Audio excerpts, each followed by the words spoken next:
Listo. Vamos a comenzar entonces viendo la parte general de recursos. Por ahí vamos a partir. Vamos a ver que no es lo único de recursos que veremos, pero hay que comenzar por el principio. Y el principio en este caso es revisar respecto a recursos, entonces, la parte general. Vamos a partir indicando qué son los recursos. Vamos a seguir el orden normal de la materia y veremos qué son los recursos. No tienen una definición legal como tal, por lo tanto se suelen dar varias definiciones doctrinarias. Nosotros nos vamos a quedar con una que dice que los recursos son el acto jurídico procesal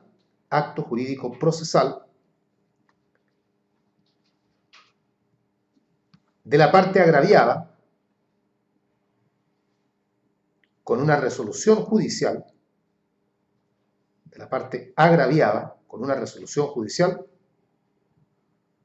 por la cual se solicita al tribunal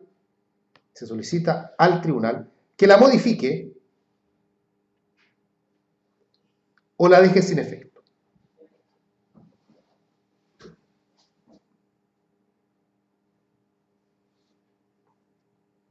Los recursos son una herramienta que existen justamente como una forma de reconocer por parte del legislador que las leyes muchas veces son interpretadas de distintas maneras. Por lo tanto, puede suceder que un tribunal interprete una norma de una manera que no sea la manera adecuada para resolver el conflicto. Y por tanto, el tribunal sabe que existe una medida de corrección que a veces la hace el mismo tribunal, según veremos, o a veces le corresponde al superior jerárquico. Todo va a depender del tipo de recurso. Indirectamente, también a través de los recursos, se reconoce que los tribunales están formados por personas y que, como todo ser humano, somos falibles y por lo tanto hay herramientas para corregir los errores que se puedan cometer. De alguna manera también, los recursos pretenden mejorar la administración de justicia, en el entendido que un tribunal debiera procurar que sus resoluciones sean lo más certeras posibles para ir evitando la posibilidad de que sus mismas resoluciones sean recurridas.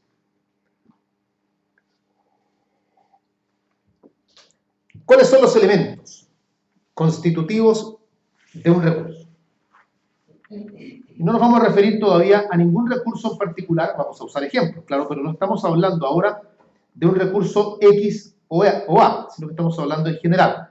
Los recursos tienden a tener ciertos elementos. El primer elemento, el orden no importa, es que los recursos tienen que tener un respaldo legal. O sea, para que estemos hablando de un recurso, tiene que haber una norma legal que le dé a ese recurso la calidad de tal. Las partes, por lo tanto, no podemos inventar recursos, no podemos crear recursos, sino que si recurrimos es porque el recurso en sí está respaldado por la ley. No necesariamente una ley en particular. Esto no significa que los recursos tengan que estar en el Código Orgánico de Tribunales o en el Código de Procedimiento Civil, pero sí que tienen que estar respaldados por una ley. Como segundo elemento, los recursos tienen una oportunidad procesal. Cada recurso tiene un momento dentro del cual se deben oponer. El momento no es igual para todos, por eso no nos referimos ahora en detalle al tema.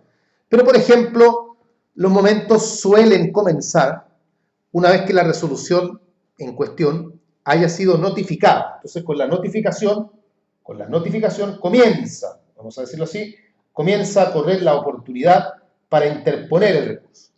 Y la duración va a depender, insisto, del tipo de recurso. A veces son 5 días, a veces son 3, a veces son 10. Habiendo, claro, situaciones puntuales de recursos que no tienen oportunidad procesal y que se podrían oponer en cualquier momento, como la reposición extraordinaria, por ejemplo. Pero son situaciones, insisto, atípicas. Un tercer elemento es que los recursos operan a petición del interesado. El que intenta el recurso es el sujeto procesal que se siente agraviado. Los recursos no se intentan solos. Los recursos no los intenta el tribunal de oficio. Hay ciertas figuras dentro de los recursos que le permiten al tribunal de oficio tomar alguna decisión. Veremos en su momento, no hoy día, que hay casación en la forma de oficio, por ejemplo. Pero ahí la casación en la forma está operando como una medida propia del tribunal, no porque haya un recurso propiamente tal.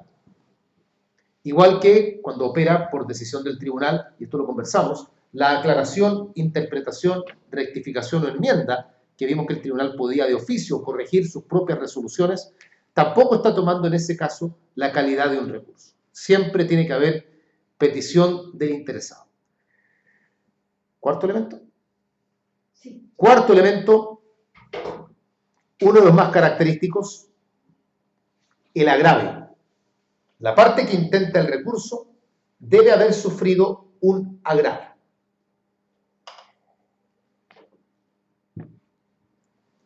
Y ese agravio, para no dramatizar, para no imaginar necesariamente que el agravio supone un daño,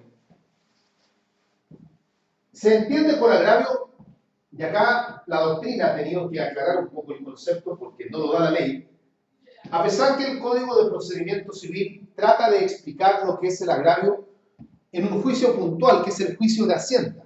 Ahí trata de dar alguna pista de lo que se entiende por agravio. Y de ahí la doctrina se ha aferrado un tanto para dar desde ahí un concepto general de agravio. Se dice que habría agravio toda vez que una parte no obtiene del tribunal lo que está solicitando. O sea, toda vez que le pedimos algo al tribunal y no lo obtenemos, estamos sufriendo agravio. Yo le pedí al tribunal, por ejemplo, que me concediera alimentos provisorios y me dijo que no, estoy sufriendo agravio. Yo le pedí al tribunal que tuviera por constituido el patrocinio y el poder y el tribunal me dijo que no, estoy sufriendo agravio. Desde luego, si yo demandé pidiendo una indemnización por 100 millones de pesos y el tribunal de la sentencia dice que no ha lugar a la indemnización, también estoy sufriendo agravio. Pero ojo, porque también se sufriría agravio, en ese mismo ejemplo, cuando habiendo demandado, reclamando una indemnización por 100 millones de pesos, el tribunal concede una indemnización menor, me da una por 90 millones, también se sufre agravio. Es resorte ahí de la parte ver si intenta o no intenta un recurso, porque puede que la parte diga, aunque estoy sufriendo agravio, la resolución igual me parece bien, me gusta, y por lo tanto prefiero no intentar un recurso. Démonos cuenta también que es perfectamente posible que el agravio lo puedan sufrir ambas partes. Porque si yo demandé 100 millones y tengo al frente un demandado que se ha defendido porque dice que no va a pagar nada, y lo condenan a pagar 90, yo sufro agravio porque yo había pedido 100 y me dieron 90, él sufre agravio porque él había pedido no pagar nada y lo están condenando a pagar 90. Y ahí ambas partes podrán intentar sus recursos, por separado claramente. Quinto elemento, perdón, quiero decir algo más. Entiendan entonces, referido todavía al tema del agravio, que la finalidad última del recurso es corregir el agravio. El recurso no tiene por objeto dilatar el juicio, aunque a veces parezca que sí, y puede que se use muchas veces con ese afán, pero la verdadera finalidad del recurso, sea cual sea, es que la parte agraviada está pidiendo que el agravio que ha sufrido, que dice haber sufrido, se intente corregir. Por eso es que si no hay agravio, no puede haber recurso. Y esta es la razón por la cual se le niega la calidad de recurso en la actualidad al llamado todavía recurso de aclaración, interpretación, rectificación o enmienda, porque ahí no hay un agravio de por medio. Ahí el tribunal lo único que hace es corregir errores gramaticales, cálculos numéricos, error de citas bibliográficas, pero no se cambia la decisión del tribunal. Ahora sí, último elemento, el quinto me parece. Los recursos deben ser intentados en contra de resoluciones judiciales. Son las resoluciones judiciales, figurativamente hablando, las víctimas del recurso. Si no hay resolución judicial, no puede intentarse un recurso. Yo no puedo intentar un recurso procesal contra una decisión de una autoridad administrativa. Pedí el avalúo de mi propiedad, no me gustó, voy a intentar un recurso procesal. No, porque esa no es una resolución judicial. Yo no puedo intentar un recurso procesal contra una decisión tomada por el fiscal que investiga un delito. Y esto es muy importante porque lo vamos a conversar en procesal penal. Por ejemplo, una decisión que toma el fiscal es acusar al imputado. Una decisión que toma el fiscal es formalizar al imputado. Si yo soy el imputado y yo no estoy de acuerdo con que me hayan formalizado, yo no puedo intentar un recurso procesal, porque formalizar no es una resolución judicial. Si a mí me acusaron y yo no estoy feliz porque no quería ser acusado, yo no puedo intentar tampoco un recurso procesal. Hay otros mecanismos. Pueden intentarse recursos administrativos. No es muy común que se haga, pero se podría. Pero aquí mi mecanismo de defensa sería la defensa propiamente tal, contestar la acusación, por ejemplo, defenderme en el juicio. Pero recursos procesales como tales no, porque no estamos frente ahí a resoluciones judiciales. Bien, tenemos entonces lo que son los recursos, tenemos también un poco el entender por qué existe esta institución en el derecho procesal y tenemos también los elementos constitutivos de los recursos. A la luz de estos elementos, debemos entonces convenir que hoy por hoy ya no tienen la calidad de recursos procesales, ya no se consideran recursos procesales, instituciones como por ejemplo el amparo, la protección, que hoy día son considerados acciones, la acción de amparo, la acción de protección. ¿Por qué no recursos ya? Porque ni en el amparo ni en la protección hay necesariamente resoluciones judiciales de por medio. Tampoco tiene la calidad de recurso, por lo mismo, la inaplicabilidad por inconstitucionalidad, la reclamación de nacionalidad,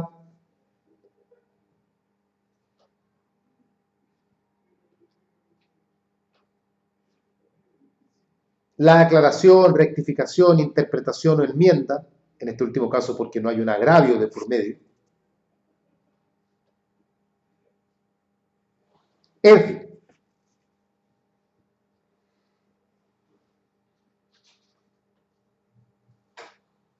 ¿Cuáles son, al fin y al cabo, los verdaderos recursos que van quedando en materia procesal?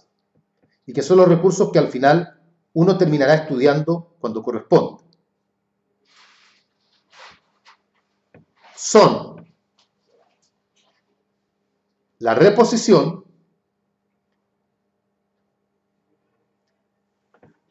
la apelación,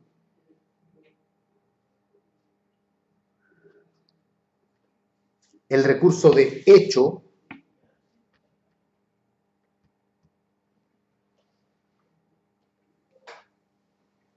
casación en la forma,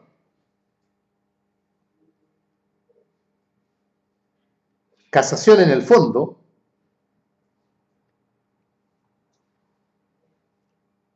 nulidad penal, y se discute por ahí si todavía podrían ser considerados recursos la queja disciplinaria, el recurso de revisión, en fin. Igual uno los tiende a llamar recursos, como todavía hay gente que habla de la protección como el recurso de protección, etc. Esas palabras van a quedar ahí todavía en el imaginario colectivo por un buen tiempo. Pero los que mencionamos al principio son los recursos que nadie discute que son efectivamente recursos procesales, porque hay recursos de otras índoles también, como yo he señalado acá, los recursos administrativos, como una reclamación, por ejemplo. Ya estamos hablando de recursos procesales. ¿Cómo se clasifican los recursos? Clasificaciones de recursos. Como siempre, la clasificación de los recursos va a depender del criterio que empleemos. No olviden que siempre que hemos clasificado muchas cosas, siempre se debe usar un criterio para clasificar. Vamos viendo entonces. Primero, según la finalidad que persigue. Como primer criterio, según la finalidad que persigue. Así tenemos entonces, por un lado, los recursos de enmienda,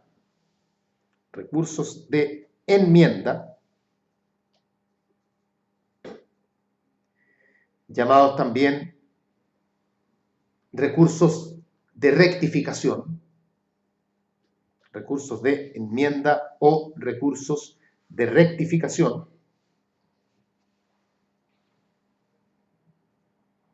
De inmediato digamos algo porque esto no es muy largo. Estos recursos son aquellos que tienen por finalidad que un tribunal modifique una resolución.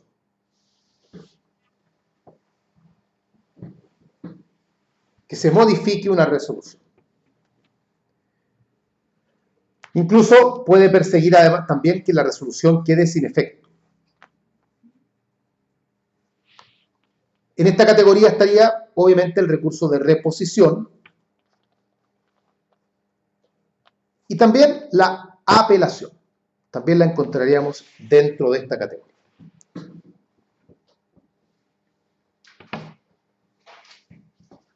Por otro lado, dentro de esta misma clasificación están los recursos de nulidad. Recursos de nulidad, que también, como se puede desprender del nombre, lo que persiguen es que se anule una resolución judicial. Que se anule una resolución judicial. Que se anule porque o la misma resolución tiene vicios, o bien en el procedimiento han existido vicios. Nos estamos refiriendo con estos recursos a las casaciones. Casación de forma y de fondo, ambas persiguen nulidad. De hecho, la palabra casación jurídicamente es sinónimo de nulidad. Nulidad de forma, nulidad de fondo. Ahí tenemos entonces una primera clasificación. Segunda clasificación de recursos, atendiendo el número de tribunales que intervienen.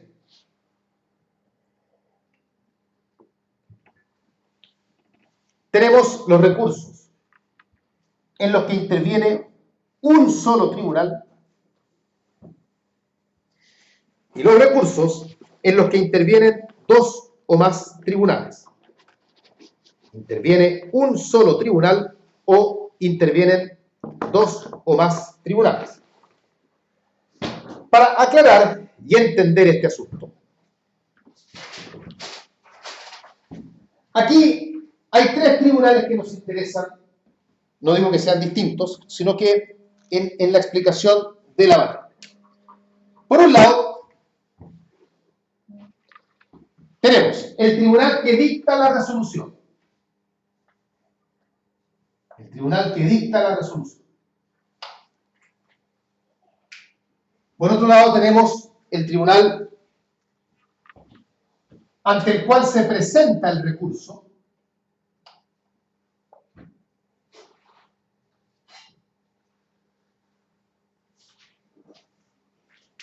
Y en tercer lugar, el tribunal que resuelve el recurso.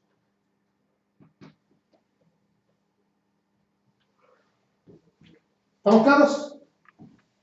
Ya. En el recurso de reposición,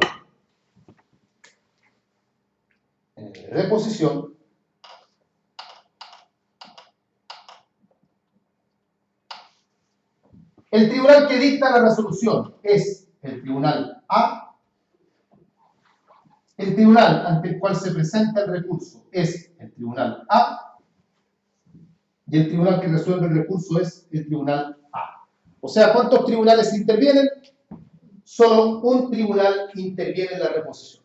El mismo tribunal que ha dictado la resolución, ante ese mismo tribunal se presenta el recurso y ese mismo tribunal resuelve el recurso. Hay, por lo tanto, un solo tribunal involucrado. En la apelación,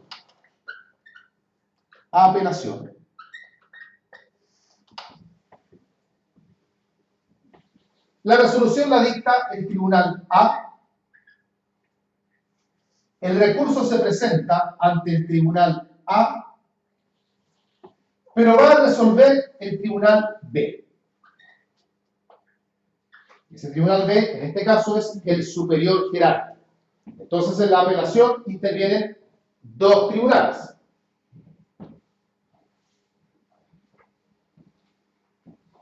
En el recurso de hecho,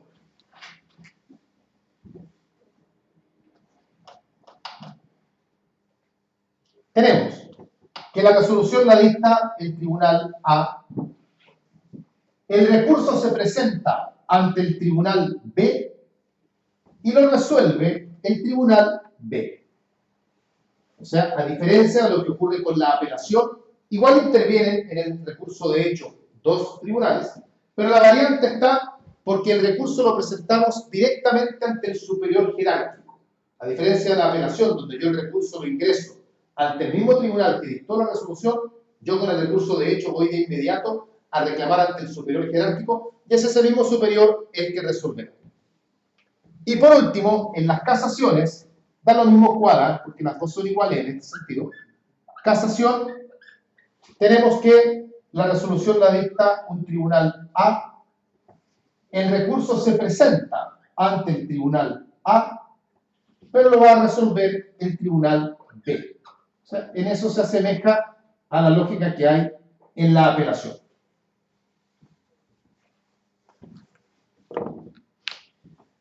Por ende, en los recursos tradicionales, tenemos que el único de aquellos en el cual va a intervenir un solo tribunal es en la reposición. Ahí el tribunal se mantiene siempre el mismo. ¿Ya estamos claros en eso? Voy a cambiar el color de esto porque el rosado se ve muy... Vamos a ver el negro derechamente. O azul. Era la apelación, ¿cierto? Apelación. Entonces, A, B. Acá abajo, casación.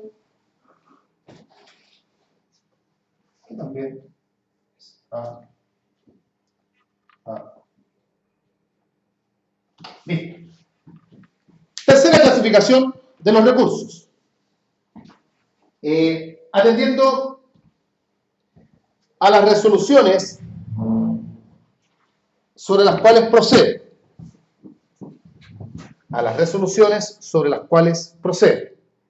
O derechamente puedes decir también atendiendo a su procedencia. Atendiendo a su procedencia. Tenemos los tribunales, los recursos ordinarios y los recursos extraordinarios. Ordinarios, extraordinarios. Los ordinarios son aquellos recursos que tienen dos características. Dos características que son copulativas. La primera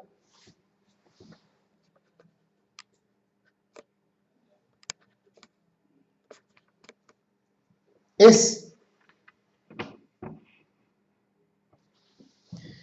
que proceden contra la generalidad de las resoluciones. No digo contra todas, pero contra la generalidad. Por ejemplo, si van a proceder contra sentencias interlocutorias, es la generalidad de las sentencias interlocutorias.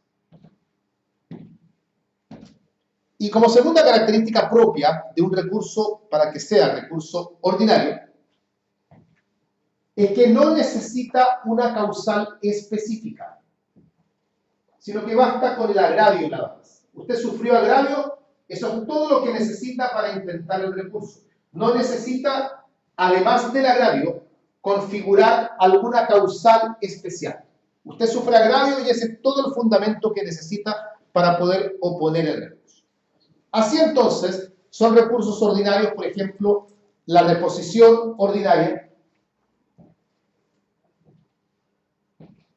o la apelación en materia civil.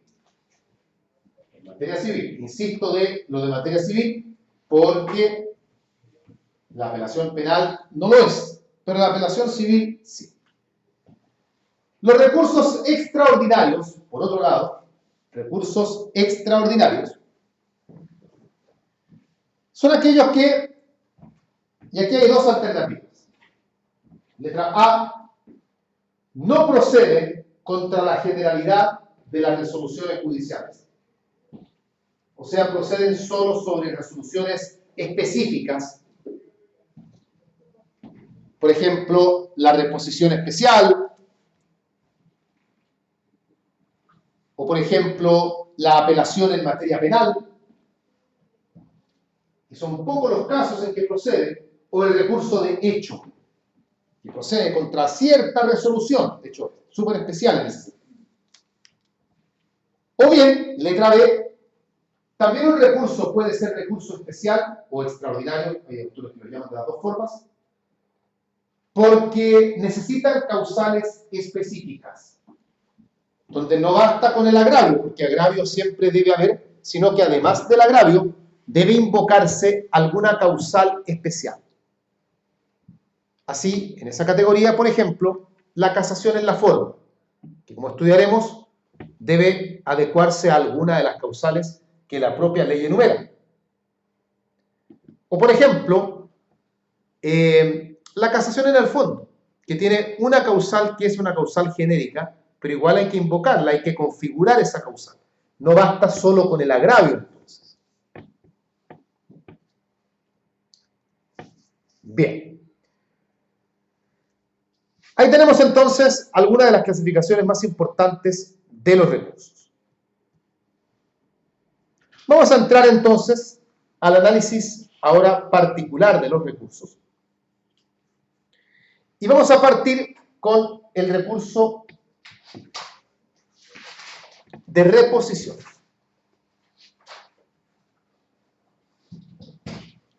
Un recurso muy importante para examen de grado, porque además es un recurso muy común, muy frecuente.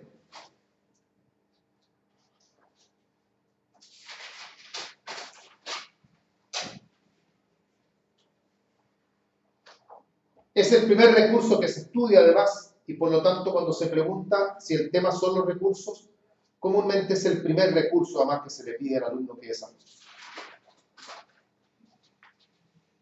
Bien, ahí se fue la foto entonces de los recursos. Pasemos entonces ahora a conversar de la reposición. Vamos a definirla, no tiene definición legal tampoco. Diremos de todas maneras que la reposición es el acto jurídico procesal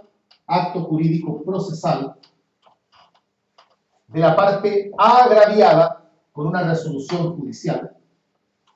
El acto jurídico procesal de la parte agraviada con una resolución judicial en que se solicita al mismo tribunal que la dictó,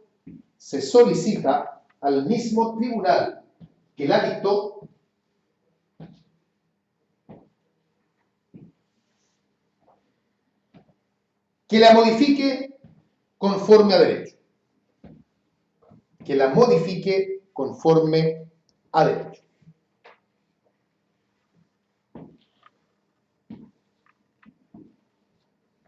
Esa es la idea entonces en la reposición. Para entender la reposición, para poder analizarla de manera más clara, vamos a distinguir entre los siguientes tipos de reposición.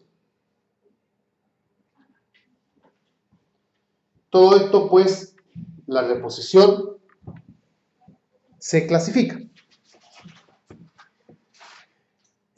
Y vamos a hablar entonces de reposición ordinaria, reposición extraordinaria, reposición especial,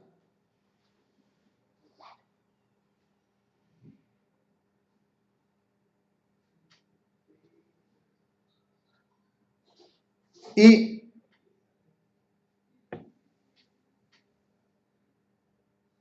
reposición penal, la vamos a colocar también. Vamos a aprovechar de hacer al tiro la comparación con todos los tipos de reposición. La reposición penal.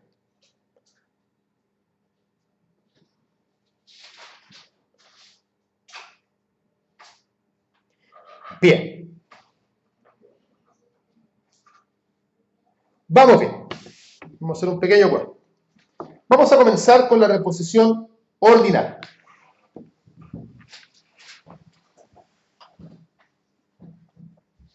El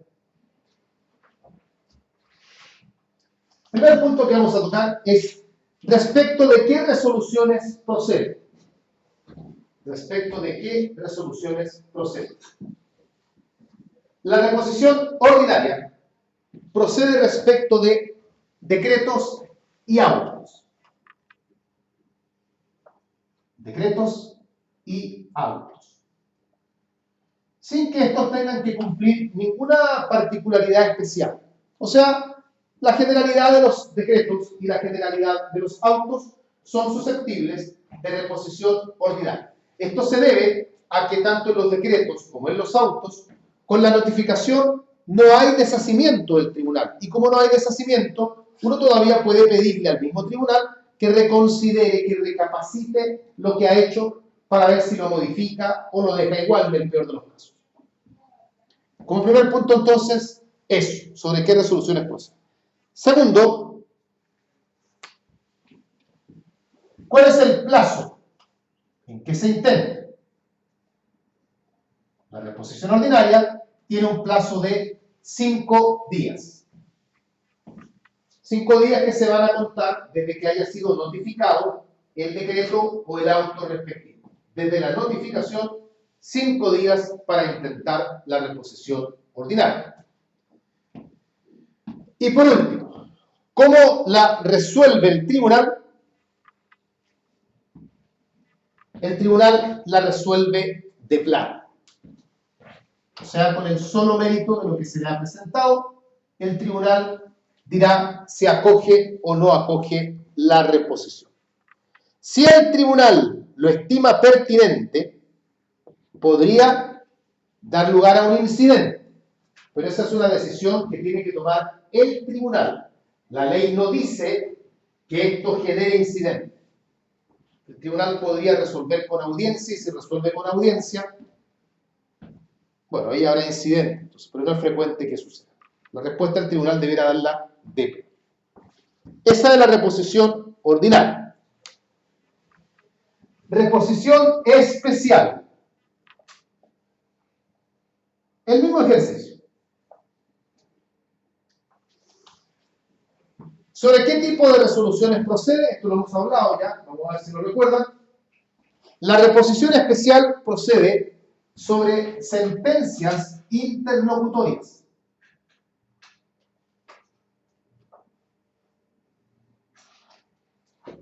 Eso es lo que la hace especial, precisamente, que proceda respecto de sentencias interlocutorias, pero siempre y cuando haya texto legal que le dé cabida a la reposición especial. Tiene que haber texto legal. ¿Por qué? Porque la reposición especial, mejor dicho, las sentencias interlocutorias no son en general susceptibles de reposición. Esto se debe a que cuando una sentencia interlocutoria es notificada, ahí sí hay deshacimiento. Y como existe deshacimiento, se entiende que el mismo tribunal ya no puede volver a revisar la resolución. Pero cuando existe texto legal, se hace una excepción al deshacimiento y se da la alternativa de que el mismo tribunal pueda revisar. Ejemplos que alguna vez vimos. Ya, la más importante probablemente es la resolución que recibe la causa a prueba, que se trata de una sentencia interlocutoria, pero que es susceptible de reposición porque la ley así lo señala. También, y creo que la dimos como ejemplo, la que declara inadmisible la apelación en segunda instancia, declara inadmisible la apelación en segunda instancia, o la que declara inadmisible la casación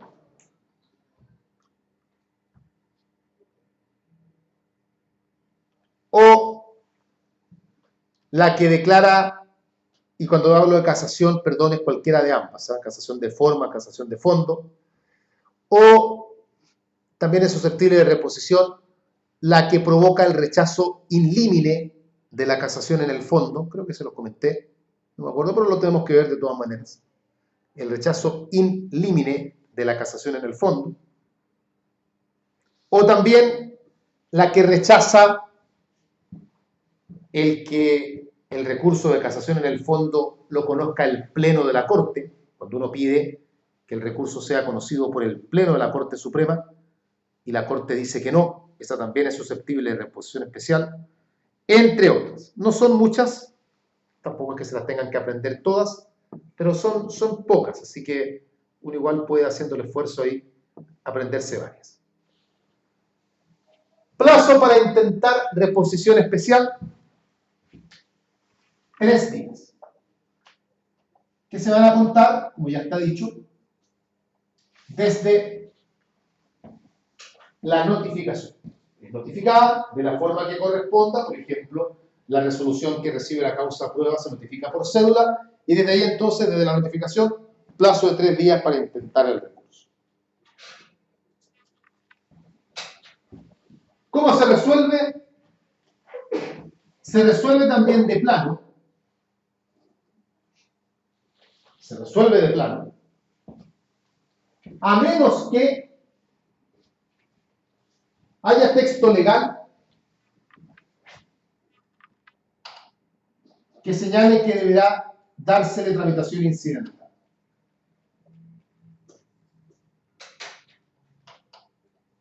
Un ejemplo de esto es la propia resolución que recibe la causa prueba, donde ahí la ley no es que dice que se le deba dar tramitación incidental, pero le permite al juez tomar la decisión. Dice que opuesto el recurso de reposición respecto a la resolución que recibe la causa prueba, el tribunal ponderará si acaso lo falla de plano, lo resuelve de plano, o si lo somete a tramitación incidental. La idea es que el mismo tribunal resuelva rápidamente y por lo tanto mantenemos la lógica de que esto deberá resolverse de plano.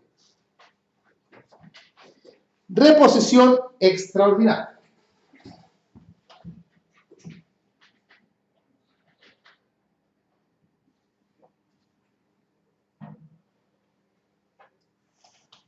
Procede en contra de decretos y autos. En ese sentido es igual que la ordinaria. O sea, podemos convenir que lo extraordinario no va por acá. Procede respecto de decretos y autos. Plazo. Aquí está lo extraordinario. Tal como indica su compañero, no hay plazo. El fundamento de la reposición extraordinaria es que una parte advierte al tribunal que una resolución que fue dictada anteriormente y que estuvo bien dictada en su momento, sin embargo, han cambiado las circunstancias y ese cambio de circunstancias provoca la necesidad de modificar la resolución.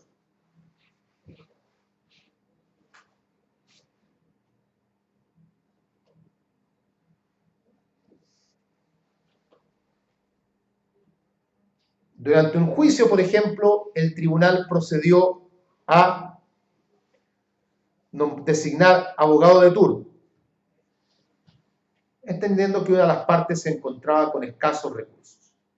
Pero luego se le hace presente al tribunal que dicha parte se encuentra ahora con los recursos suficientes para costear un abogado y se pide entonces que esa resolución que había nombrado el abogado del turno se modifique, cambie. Por ejemplo. No es muy común la reposición extraordinaria, pero en fin, hay que estudiar. ¿Cómo se tramita? A diferencia de las anteriores, esta siempre da lugar a un incidente. Esta el tribunal no la puede resolver de plano, sino que se le debe dar tramitación incidental, que en el fondo es una manera de entender que la reposición extraordinaria el tribunal no la va a resolver sin antes oír a la otra parte. Al final, eso es lo que uno debe entender en este caso por el incidente. Vamos a oír a la otra parte antes de tomar una decisión. Por último, en materia penal, los mismos puntos que hemos tocado respecto de la reposición ahora en materia penal. ¿Sobre qué resoluciones procede? Procede respecto de decretos,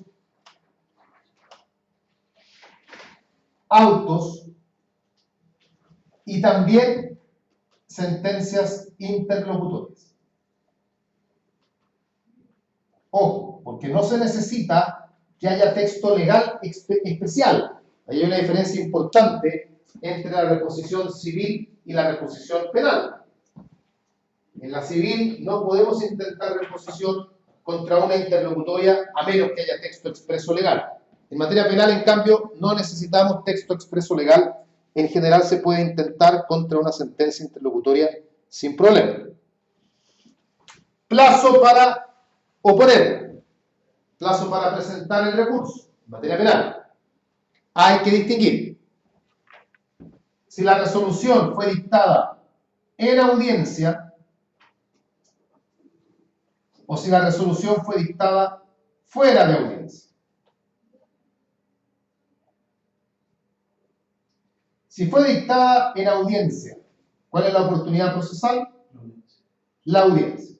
O sea, dentro de la misma audiencia se debe promover la reposición. Esto es porque en materia penal, en general, uno debe intentar los recursos de las resoluciones decretadas en audiencia dentro de la misma audiencia. No olviden que además, en materia penal, cuando se dictan resoluciones en audiencia, quedan notificadas por el solo hecho de dictarse. Así que tampoco es que uno diga, debo esperar a que me notifiquen. Ya están notificados. Y están notificados incluso aunque no hayas ido a la audiencia. La ley dice que quedan todas las partes notificadas, no solo las que concurren, sino que también las que debían concurrir y no fueron. En general también se dice que tiene que ser inmediatamente. Y de hecho tiene que ser inmediatamente. Lo que hace es que las resoluciones se suelen dictar al final del trámite. Entonces ahí uno tiene que intentar el recurso. Si son dictadas fuera de audiencia, lo que quiere decir que se hizo una presentación por escrito ante el tribunal y el tribunal por escrito la resolvió, en ese caso el plazo para intentar la reposición es 3 días.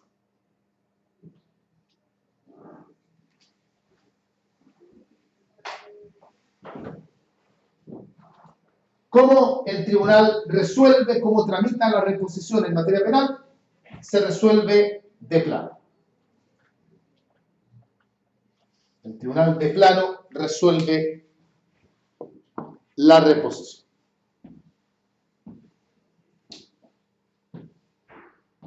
Pregunta, para terminar con este tema. Cuando el tribunal resuelve la reposición, dicta una resolución, y no digo en penal, lo digo en general. Piensen en civil, si les es más fácil. Yo le pedí al tribunal, por ejemplo, que ordene el nombramiento de un perito. Y el tribunal dice no. Y yo siento agravio, porque le pedí algo al tribunal y el tribunal me dijo que no, entonces yo intento reposición. Y el tribunal me vuelve a decir que no. Para ello dicta una resolución el tribunal que dice al recurso presentado a Focas tanto, no al lugar. ¿Puedo yo volver a intentar un recurso? Porque esa mal que mal también es una resolución judicial, es un decreto o un auto, dependiendo del contenido, pero yo podría intentar, por ejemplo, la reposición de nuevo, porque yo siento que si yo le dije al tribunal, oiga, recapaciten lo que hizo, y el tribunal me vuelve a decir que no, yo estoy sufriendo agravio de nuevo, y esto podría escalar hasta el infinito, yo podría estar reponiendo, ¿se podrá o no se podrá? Esto es sentido común. De la resolución que resuelve una reposición, no se va a poder intentar ningún recurso, a menos que hubiese sido de aquellos casos en que la reposición podía intentarse con apelación en subsidio. Y eso suponía que uno intentó la reposición con apelación. O sea, el recurso ya estaba intentado. Y por lo tanto, si me fue mal con la reposición, la apelación ya estaba presentada. Pero luego de eso no se puede intentar recurso porque es obvio, si no, uno seguiría intentando recurso tras recurso, con el argumento de que cuando el tribunal resuelve el recurso presentado, dicta una resolución para eso. Y si a mí no me gusta esa resolución, tengo dos recursos. Claramente el tribunal por tercera vez me diría que no. Intento el recurso, no. Y así, y cuando la parte me diga que bueno, imagínense, hipotéticamente, por cansancio, el tribunal termina diciendo que bueno, la otra parte intenta el recurso. Entonces. Y ahí. Bueno. Ahí tenemos entonces la reposición. Como la reposición recae sobre autos y decretos, y son los autos y los decretos las resoluciones más comunes que se dictan en un juicio, la reposición pasa a ser el recurso más frecuente que uno encuentra durante el juicio. Por eso es que la reposición, además, en los exámenes se suele preguntar con más ahínco, porque el profesor sabe que es un recurso que tiene mucha aplicación práctica. Bien, dejamos de lado la reposición y vamos a adentrarnos ahora en la apelación.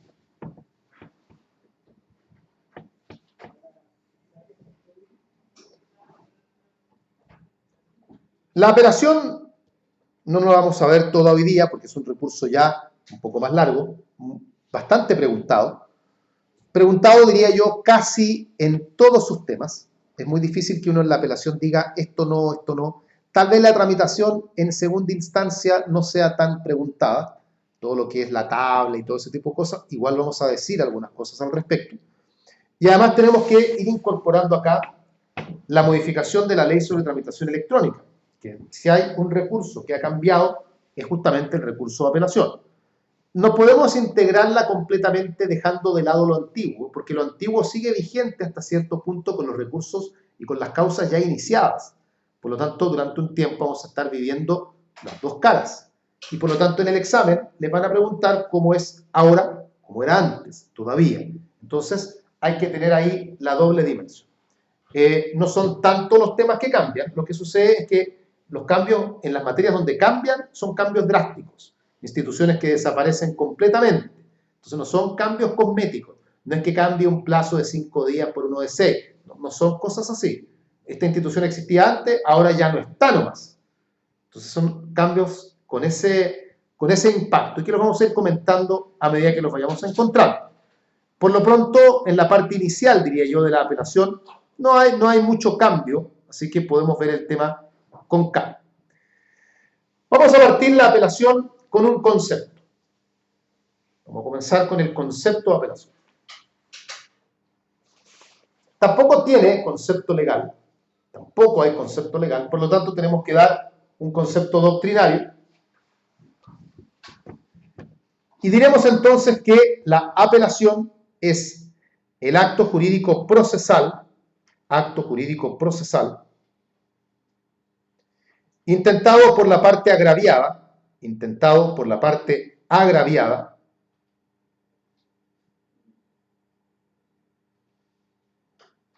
con una resolución judicial en que se solicita al mismo tribunal que la dictó,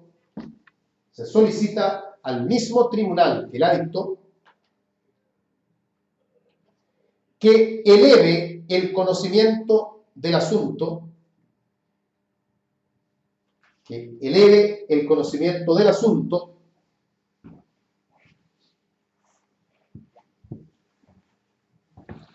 al superior jerárquico,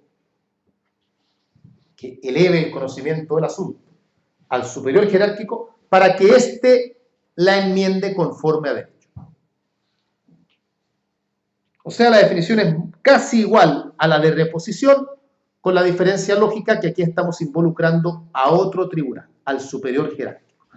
Ese superior jerárquico normalmente es la Corte de Apelaciones, pero podría ocurrir que el superior jerárquico sea la Corte Suprema cuando la Corte de Apelaciones actúa como primera instancia. Y si uno puede apelar, entonces tiene que ir al superior jerárquico de la Corte de Apelaciones y ahí será la Corte Suprema. Eso tira al tarro de la basura, además, la equivocada idea de que la Corte Suprema nunca puede ser instancia.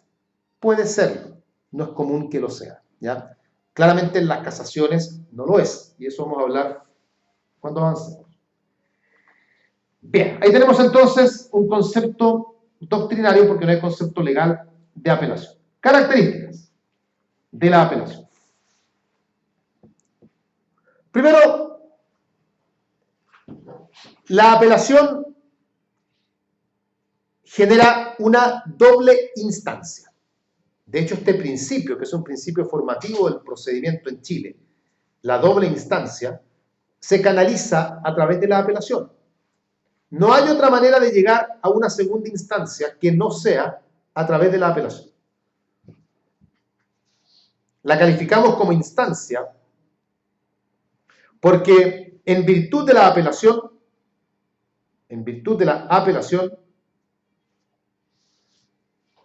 el Tribunal Superior puede conocer tanto los hechos como el derecho. Puede conocer tanto los hechos como el derecho. Por eso entonces se califica de instancia. Las instancias precisamente tienen esa posibilidad, ese efecto. Abren esa puerta, conocer tanto los hechos como el derecho. Segunda característica, es un recurso ordinario. Por lo menos en materia civil, que es la dimensión bajo la cual estamos estudiando la apelación en este momento, es un recurso ordinario. Es ordinario porque procede contra la generalidad de las resoluciones y además no necesita causales propias. ¿Cuál es la causal de apelación? No hay causal, es el agravio, pero causal particular no tiene. Tercera característica, como ya lo vimos también, en la apelación intervienen dos tribunales que son denominados para estos efectos el tribunal de primera instancia y el tribunal de segunda instancia. Ojo que no siempre que haya tribunales superiores podemos hacer ese comentario, porque en una casación, por ejemplo, donde también hay dos tribunales, no podemos usar la expresión instancia. Entonces ahí uno habla de los tribunales acuo y adquemo, inferior y superior. Pero acá no hay ningún problema en hablar del tribunal de primera instancia y el tribunal de segunda instancia. Otra característica es un recurso que tiene procedencia tanto en civil como en penal, a pesar que en penal tiene normas distintas, y de hecho en penal tiene una aplicación muy sesgada. Son muy pocos los casos en que uno puede, en materia penal, apelar. Esto se explica porque en materia penal la ley chilena no es partidaria de que hayan dos instancias. Estima que el tribunal que conoce es el mismo tribunal que debe resolver en definitiva, que un tribunal de segunda instancia no se ha empapado con el conocimiento del asunto tal como el que lo ha hecho de primera y no debiera el de segunda estar resolviendo. Por lo pronto, en materia penal, la sentencia definitiva no es apelable. Las resoluciones que se apelan son resoluciones menores en jerarquía. No digo menores en importancia, pero claramente son menores en importancia, porque no son la sentencia definitiva, pero proceden casos muy puntuales. Otra característica, la quinta característica, la apelación es un recurso renunciable. Por ejemplo, cuando se dicta la resolución, las partes pueden de inmediato renunciar a la apelación para darle celeridad al juicio, para no tener que esperar el tiempo de apelación, que pueden ser, por ejemplo, 10 días. ¿Para qué vamos a esperar 10 días? No, ¿sabe qué? En una audiencia, pero en familia, por ejemplo, las partes de inmediato renuncian al recurso y la sentencia puede quedar ejecutoriada de inmediato. Hay que advertir, sí, que para poder renunciar a recursos, el mandatario debe tener facultades especiales. Las facultades ordinarias del mandato judicial no le van a permitir renunciar a recursos, en este caso renunciar a la apelación, tiene que tener para ello facultades extraordinarias. Bien, tenemos el concepto, tenemos características, sigamos. Resoluciones susceptibles de apelación. Resoluciones susceptibles de apelación. En materia civil, primero, se puede apelar de, letra A, sentencia definitiva de primera instancia. No digan sentencia definitiva a secas, porque una sentencia definitiva de única instancia no se puede apelar, la de segunda instancia tampoco. Entonces hay que decir sentencia definitiva de primera instancia. Letra B. Se puede apelar también de las sentencias interlocutorias de primera instancia. Por lo mismo.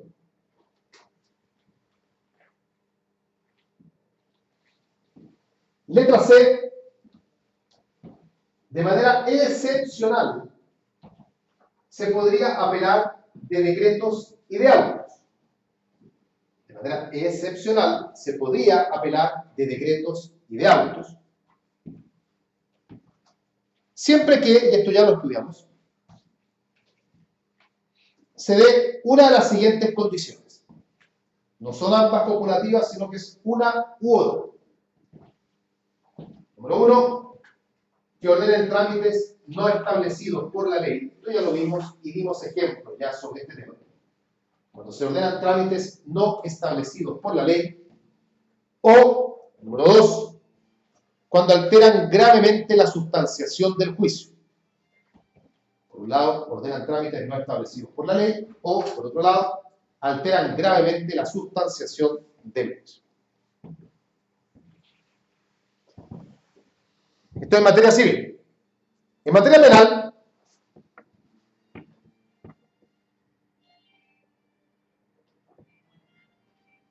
la regla general es que la apelación no proceda en materia penal. Si queremos quedarnos con una regla general, en materia penal la apelación no es procedente. Procede en los siguientes casos. Número 1, cuando la resolución cumple con los siguientes requisitos. Letra A, ha sido dictada por el juez de garantía.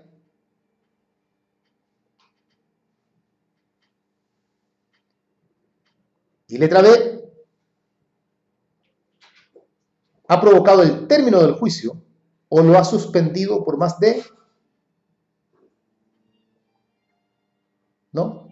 30 días. Ahí se podría apelar, siempre que se den esos dos requisitos copulativos. Número 2, el otro caso en que se puede apelar, en materia procesal penal, cuando la ley expresamente lo diga. Cuando expresamente la ley señale que se puede apelar. Por ejemplo, del auto de apertura de juicio oral,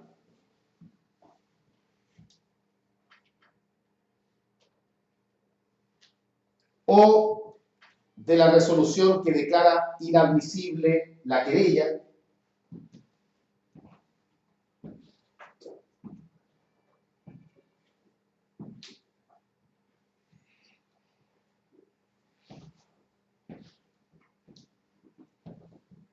entre otras. Ya cuando estemos en procesal penal veremos con más calma.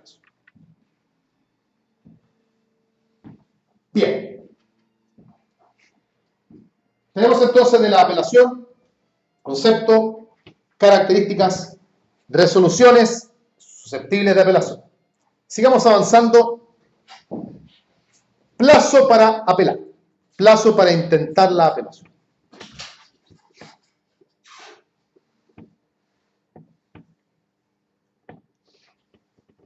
Vamos bien.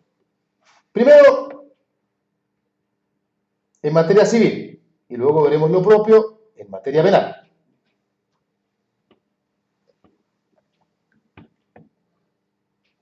A ver, en materia civil en primer lugar.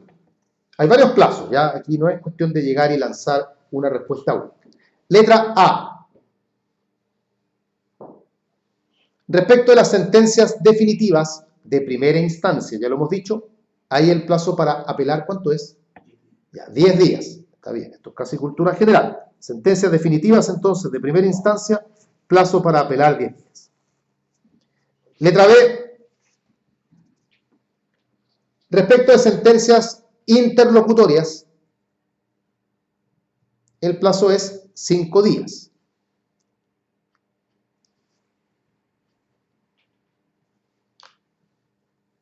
Letra C. Respecto de sentencias interlocutorias susceptibles de reposición especial, sentencias interlocutorias susceptibles de reposición especial, ahí el plazo para apelar es 3 días, porque hay que apelar junto con la reposición, que es la que está aquí en rojo. Y como esa reposición tiene 3 días, es ahí donde uno apela en el mismo escrito. La apelación entonces se reduce a esos 3 días. Letra D. Respecto de los decretos y los autos, siempre que proceda a apelación, porque ya hemos dicho que no son en general apelables, pero si son susceptibles de apelación, el plazo es 5 días.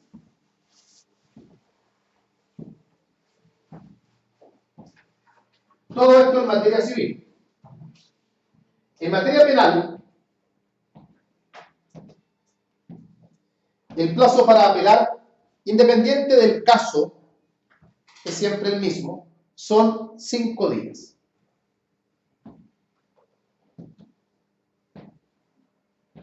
Ahora, como tema vinculado con esto, pero ya no hablo ni de civil ni de penal, hay casos en que la apelación tiene plazos distintos, en procedimientos especiales. Por ejemplo, en el procedimiento arbitral, la apelación tiene 15 días. Por ejemplo. O por ejemplo, en la acción de amparo, la apelación tiene, ¿quién sabe? Es cortito. 24 horas. En general, si les llegan a preguntar cuál es la regla general en materia de apelación, la doctrina usualmente contempla como regla general los 5 días, tomando en cuenta que todos los casos propuestos es el que más se repite. Las sentencias interlocutorias, los decretos y los autos, en materia penal, además, entonces uno suele referirse al plazo como regla general 5 días. Incluso algunos textos señalan plazo para apelar, regla general 5 días, excepciones, y señalan los casos a vía de excepción en que no hay 5 días. Sentencia definitiva de primera instancia, 10 días. Sentencia interlocutoria susceptibles de reposición especial, 3 días. Y listo. También lo pueden estudiar de esa forma, ¿ya? Porque les sea más fácil. Yo creo que es más fácil ir viendo caso por caso, ya, porque así uno se aclara un poquito más con el panorama. Pero lo otro es más corto. Son siempre 5 días, salvo estos 2 casos de acá. Claramente eso, en términos de estudio, acorta un poco más el tener que memorizar. Bien, sigamos. Requisitos del escrito de apelación. Requisitos del escrito de apelación.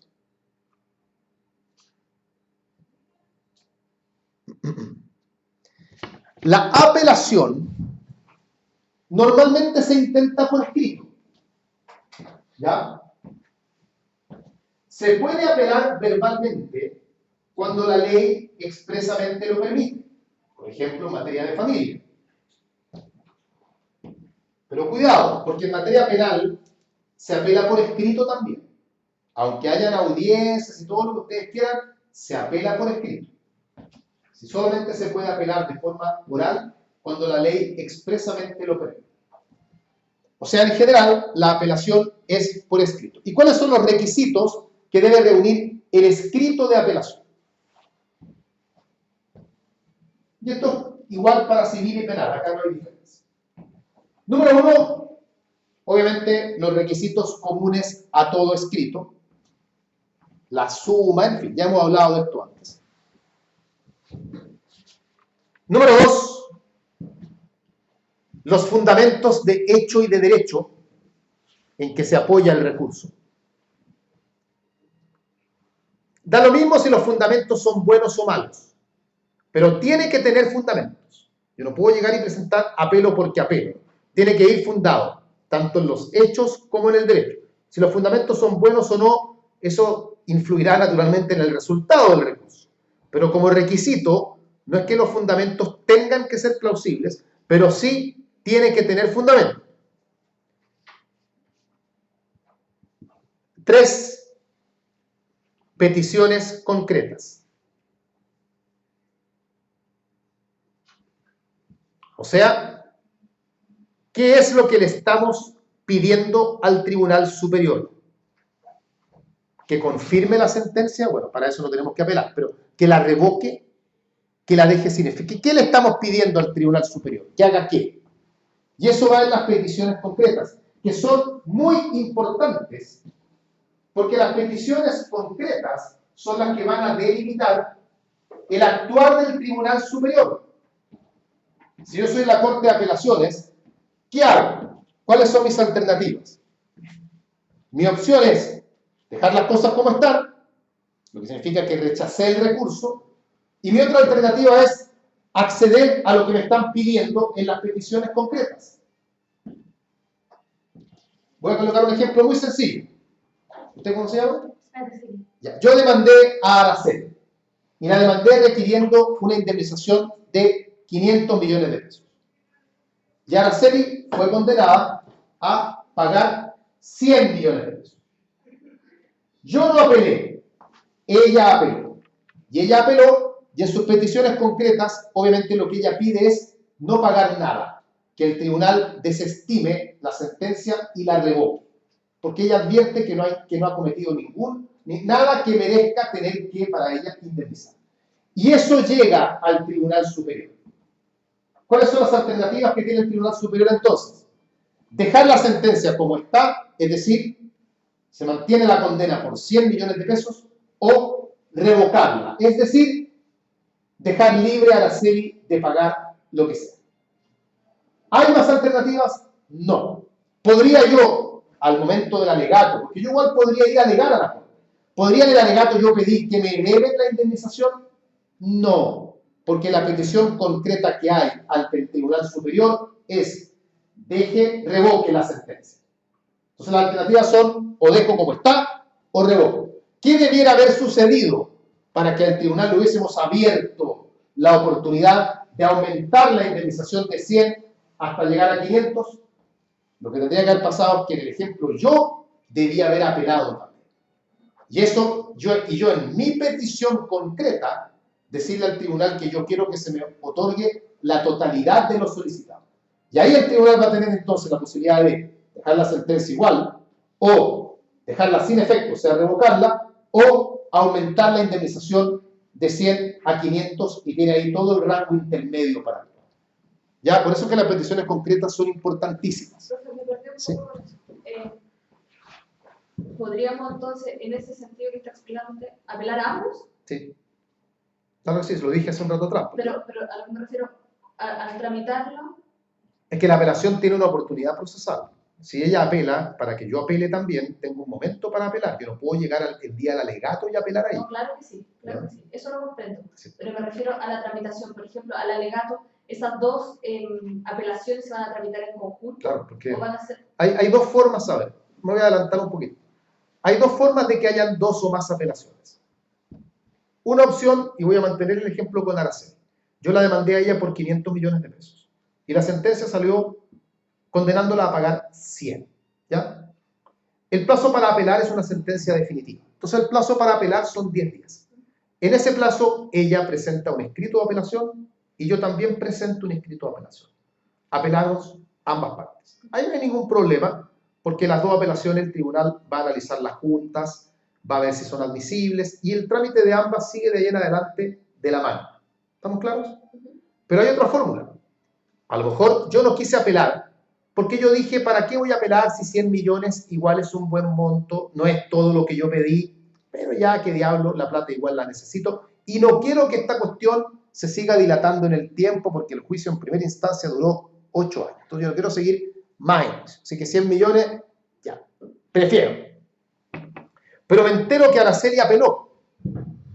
Y como ella apeló, la causa igual va a ir al Tribunal Superior y se va a demorar todo el tiempo que tenga que tomarse. Y yo voy a decir para mi mala suerte, pucha, si yo hubiese sabido que Araceli iba a apelar, yo habría apelado también. Yo no quise apelar para que esta cuestión termine ahora, pero me doy cuenta que no va a terminar ahora. Y yo le digo a mi abogado, apelemos entonces. Y es posible que a esa altura el plazo para apelar ya haya precluido. voy a suponer en el ejemplo que Araceli presentó su apelación el último día. Y cuando yo me enteré que ya había apelado, yo ya no tenía tiempo para apelar. Ahí la ley me da otra herramienta, que es una institución que se llama adhesión a la apelación. Donde yo puedo adherirme a una apelación ya presentada y presentar una apelación independiente.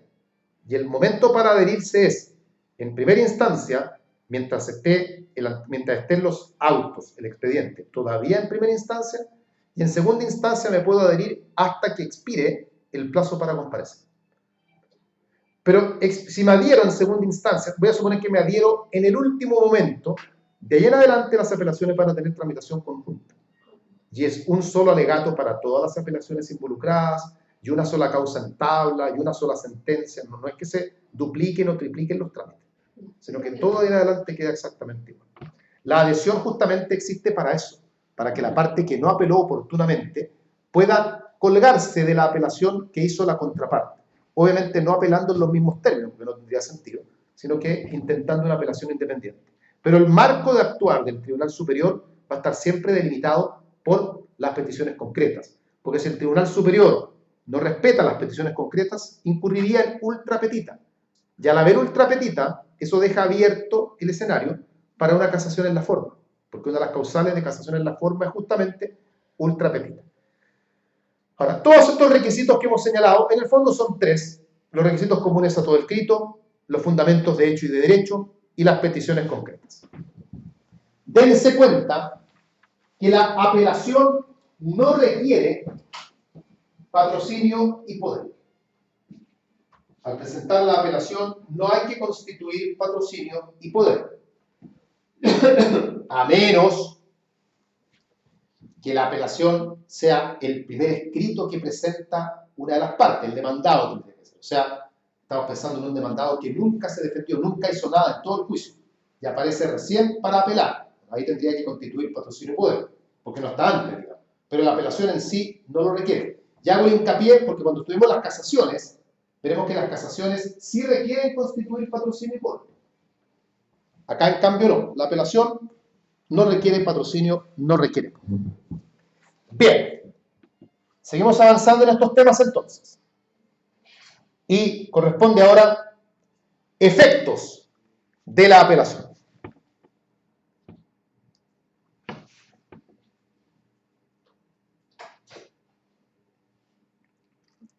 Esto significa entrar al siempre popular tema del efecto suspensivo y el efecto devolutivo, de los cuales ya nosotros a lo largo del curso procesal hemos ido conversando y algo debiéramos entender al respecto. Sintetizando en este momento, para entrar en materia, la apelación puede contener, y digo puede contener dos efectos. Puede contener dos efectos. Uno es el efecto devolutivo.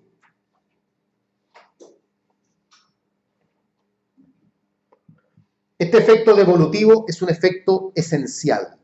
No puede faltar.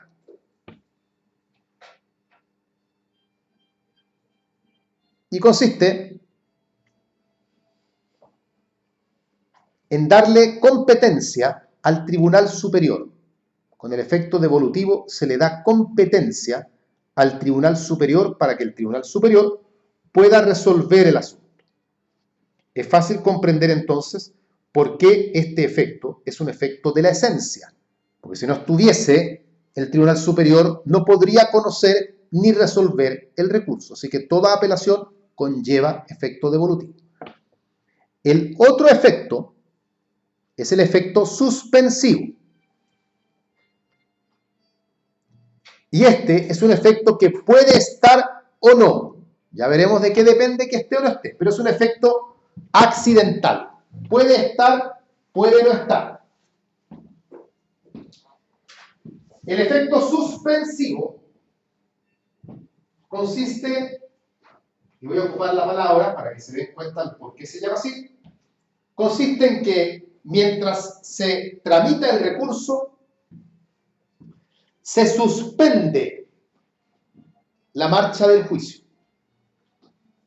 Se suspende el efecto de la resolución.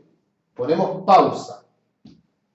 Pausamos todo, porque primero resolveremos el recurso. Y después, de acuerdo a cómo resolvamos el recurso, veremos si el juicio continúa o no continúa. El efecto devolutivo siempre está. El suspensivo a veces está, a veces no.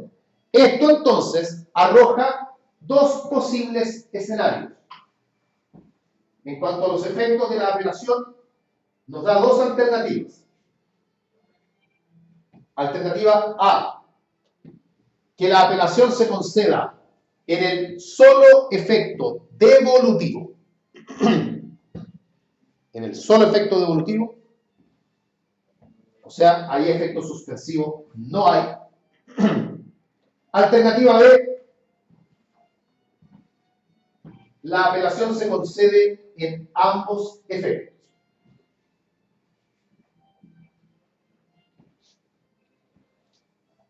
No hay más alternativas, porque las otras alternativas serían que la apelación se conceda en el solo efecto suspensivo, y eso no puede ser porque el devolutivo siempre tiene que estar, y la otra alternativa sería que la apelación se conceda en ningún efecto, lo cual es bastante idiota. Así que las únicas alternativas que hay son las dos planteadas. ¿Cómo sabemos, de un punto de vista netamente práctico, cómo sabemos en qué efecto se concedió la apelación? Porque el tribunal, cuando resuelve, lo tiene que decir. Se declara admisible apelación en el solo efecto devolutivo o en ambos efectos. Ahora, ¿cómo el tribunal determina? Eso lo vamos a ver con calma, porque el tribunal tampoco es que lo haga al azar. Pero tampoco, y esto hoy, yo sabré el efecto de la apelación de acuerdo a cómo responde el tribunal. Un detalle. Si la parte que presenta el recurso o la contraparte no están conformes con el efecto en que fue concedido, o sea, la apelación se concedió en ambos efectos y una parte sostiene que debió haber sido concedida en el solo efecto devolutivo o viceversa, o sea, aclaro, la apelación se concedió, lo que estamos discutiendo es el efecto en que fue concedida, el mecanismo para reclamar de eso es el recurso de hecho. O sea, si yo presenté la apelación y me la acogieron, pero yo no estoy conforme con el efecto que tiene, yo tengo que reclamar a través del recurso de hecho. Ese se denomina falso recurso de hecho. Nosotros el recurso de hecho no lo vamos a ver en clase, hay material complementario, pero lo que les quiero aclarar para que no incurran en errores tontos porque puede costarle un examen y no es una cuestión tan difícil de captar. Ustedes deben recordar que la doctrina suele decir que hay dos recursos de hecho. No todos los autores están de acuerdo con eso, sí, pero los que están de acuerdo dicen que hay un verdadero recurso de hecho y un falso recurso de hecho. De todos los casos en que uno puede intentar un recurso de hecho, el verdadero recurso de hecho es un solo caso, y es aquel en que rechazaron el recurso. O sea, yo apelé y me rechazaron el recurso de apelación, ahí va el verdadero recurso de hecho. Pero si la apelación la acogen y uno luego quiere reclamar con recurso de hecho, eso sería el falso recurso de hecho. Si me la acogen, ¿qué se podría reclamar? Se puede reclamar el efecto y sería falso recurso de hecho. ¿Pero qué también se podría reclamar? Que la parte contraria reclame que la apelación no se debió haber acogido. Y eso también es falso recurso de hecho. Yo apelé contra la sentencia, el tribunal dijo se declara admisible la apelación y Araceli, que es la parte contraria, ella sostiene que la apelación no se debió declarar admisible, falso recurso de hecho. Yo sé que puede parecer obvio, pero cuando yo digo que se acoge o no el recurso, no me estoy refiriendo a cómo lo resuelve el Tribunal Superior, sino que me refiero a si es o no acogido a tramitación. Porque por el solo hecho de que yo presente el escrito, no tengo la seguridad de que vayamos a iniciar todo un procedimiento de apelación. Tengo que ver si el tribunal ante el cual presenté el escrito me dice, ok, vamos a la apelación, o sabes qué, te la rechazo ahora. Y eso tiene que ver, no lo vamos a ver ahora, pero igual lo vamos a ver porque el tribunal cuando recibe el escrito tiene que hacer un examen de admisibilidad.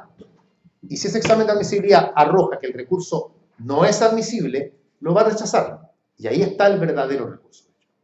Si el tribunal estima que el examen de admisibilidad está ok, aprueba y acoge a tramitación la apelación, y si ahí queremos reclamar, es el falso recurso. Entonces, tenemos efectos de la apelación, efecto devolutivo, efecto suspensivo. Y esto arroja, entonces, como ya les dije, dos posibles escenarios. Vamos a analizar más en detalle. Escenario 1. Apelación concedida en ambos efectos. Apelación concedida en ambos efectos. Para ir analizando con calma qué pasa acá.